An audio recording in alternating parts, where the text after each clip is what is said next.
When I think of cracked pie, of course, I'm transported to New York City, to the Milkbar, where it was invented by Christina Tosse. Why is this pie so special? Today, you're in Steve's Kitchen, and I'm going to be teaching you how to make the perfect replica of a cracked pie. Many of you won't have tried this type of pie before. So let me describe to you the base of the pie. If I had to explain it to you, it's like a giant oatmeal cookie. If you've ever had a hobnob before, it's got similar characteristics, but it's much more caramelized and sweet and delicious. Some people describe this as a pecan pie without the pecans. It's got similarities to a treacle tart, if you've ever had one of those. The filling is like a rich, dark, sweet caramelized egg custard, and the combination of them two, if you actually look, the filling and the pie crust almost blend together, making one of the most delicious and rich pies you'll ever try. And you can see why this is called cracked pie. It is so addictive and so delicious, but you're only going to know if you join me, and I'll show you now how to make it. Add your softened butter into a mixing bowl, some soft brown sugar and some granulated white sugar. Then we're just going to cream these together with a spoon until we get a lovely sugary butter paste.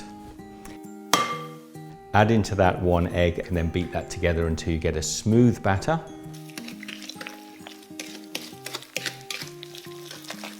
On top of the batter, we're going to add some all-purpose flour and then the all-important rolled oats.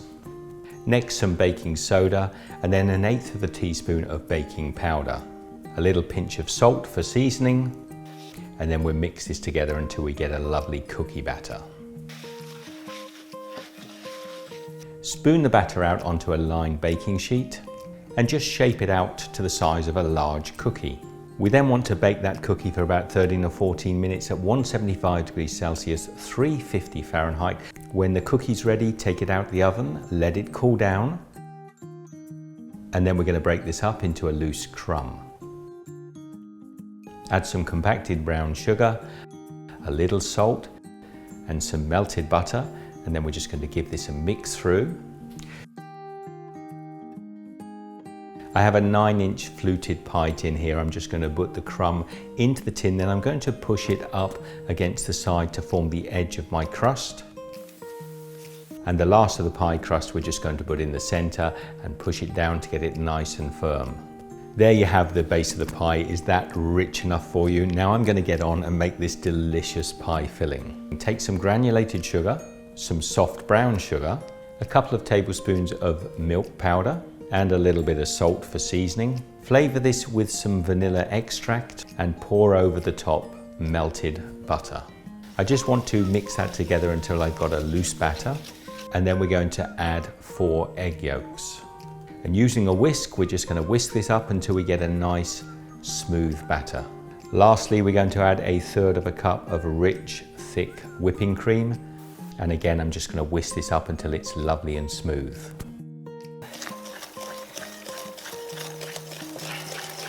Now we can take that pie case and we're going to pour the batter in evenly into the pie case.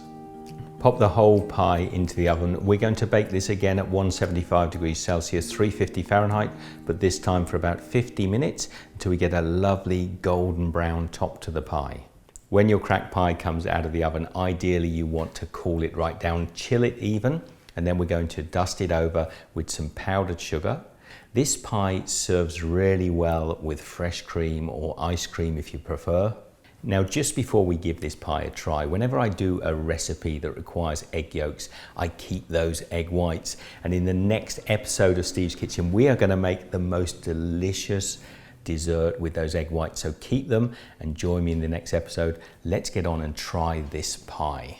Are any of you with me? Are you baking this as we're talking now? I do hope so. Let me know what you think of this delicious pie. Here goes.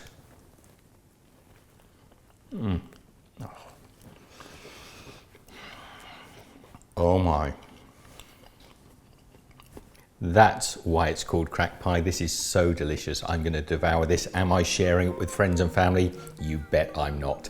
If you decide to make this pie, let me know a little bit about how you get on and what you think. So now you've no excuse. If you haven't tried cracked pie before, I urge you to give it a try. I'd love to get some feedback about how it goes for you. And don't forget, in the next episode of Steve's Kitchen, we're going to be making a fantastic classic with those egg whites. So I'll see you then. Don't forget to subscribe. There's a little bell there. Get notified and join me in the next episode. Share the love. See you next time. Now, when your hobnobs have come out of the oven, we're just going to pop them on a cooling rack and let them completely cool down. And I know some of you will be saying, Steve, those hobnobs are way too big. Yeah, right.